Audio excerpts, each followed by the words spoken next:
ಮುಂದಿನ ತಿಂಗಳು 23ನೇ ತಾರೀಕಿಗೆ ನಿಮ್ಮ ಅಜ್ಜಿಗೆ 70 ವರ್ಷ ತುಂಬತ್ತೆ. ಅಜ್ಜಿಗೆ ಆಗ್ಲೇ 70 ವರ್ಷ ಆಗೋಯ್ತಾ? ಅಷ್ಟೇ ಅಲ್ಲ, ಅದೇ ತಾರೀಕು ನಮ್ಮ ಮದುವೆ ಆಗಿ 51 ವರ್ಷ ತುಂಬತ್ತೆ.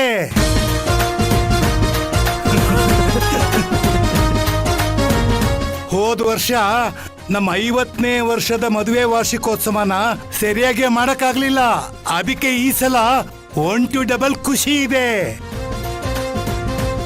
ಆ ಎರಡೂ ಸಂಭ್ರಮದ ದಿನಾಚರಣೆನ ಈ ಸಲ ನಾವು ವಿಜೃಂಭಣೆಯಿಂದ ಆಚರಿಸಬೇಕು. ಬಿಡ್ತೀವ ತಾತ, ಊರ್ ಹಬ್ಬದ ಥರ ಮಾಡೋಣ. ಎಲ್ಲಿ ಅಜ್ಜಿಗೆ ಫೋನ್ ಕೊಡು, ಮಾತಾಡ್ತೀನಿ.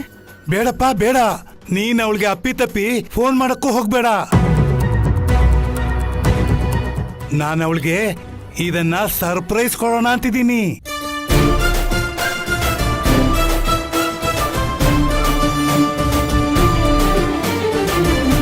ಅವಳು ಈ ವಿಷಯನ ನನಗೆ ಪ್ರಸ್ತಾಪ ಮಾಡಿದಾಗ ಅದನ್ನ ನಾನು ಕಿವಿಗೆ ಹಾಕೊಳ್ಳಿಲ್ಲ.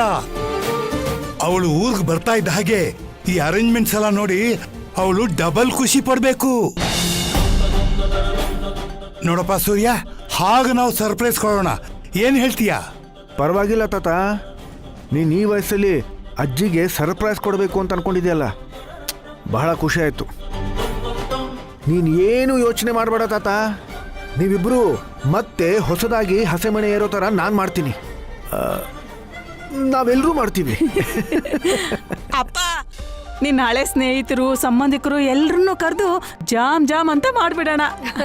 ಅರೆ ನಾಗಲಕ್ಷ್ಮಿ, ನೀನು ಅಲ್ಲೇ ಇದೀಯಾ? ಬರೀ ಅಮ್ಮ ಮಾತ್ರ ಅಲ್ಲ ತಾತ, ನಾನು ಪದ್ಮಿನಿ ಇಬ್ರು ಇಲ್ಲೇ ಇದ್ದೀವಿ. ನೀವ್ ಹೇಳಿದ್ದೆಲ್ಲ ಕೇಳಿಸ್ಕೊಂಡ್ವಿ. ಸೂಪರ್ ಐಡಿಯಾ ತಾತ. ಅಜ್ಜಿಗೂ ತುಂಬಾ ಖುಷಿ ಆಗುತ್ತೆ. ಇಷ್ಟು ವರ್ಷದಲ್ಲಿ ಅಜ್ಜಿ ಬಾಯಿ ಬಿಟ್ಟೇನು ಕೇಳಿದ್ದನ್ನ ನಾನು ನೋಡಿಲ್ಲ. ಈ ಸರ್ಪ್ರೈಸ್ ಅಜ್ಜಿಗೆ ತುಂಬಾ ಖುಷಿ ಕೊಡುತ್ತೆ. ನೀವ್ ಹೇಳಿದ್ರಲ್ಲ, ಇನ್ ಮಿಕ್ಕಿದ್ದನ್ನೆಲ್ಲ ನಾವ್ ನೋಡ್ಕೋತೀವಿ. ಅದ್ಧೂರಿಯಾಗಿ ಆಚರಣೆ ಮಾಡೋಣ ತಾತ, ಏನಂತೀರಾ? ಹೌದಮ್ಮ ಹೌದಮ್ಮ ಹೌದು, ತುಂಬಾ ಸಂತೋಷ. ತಾತ, ಅಜ್ಜಿಗೆ ಸತ್ಯನಾರಾಯಣ ಪೂಜೆ ಅಂದ್ರೆ ತುಂಬಾ ಇಷ್ಟ. ಹೌದು ಹೌದು, ನಾವಿಲ್ಲಿ ತನಕ ಅದನ್ನ ಮಾಡ್ಸೇ ಇಲ್ಲ.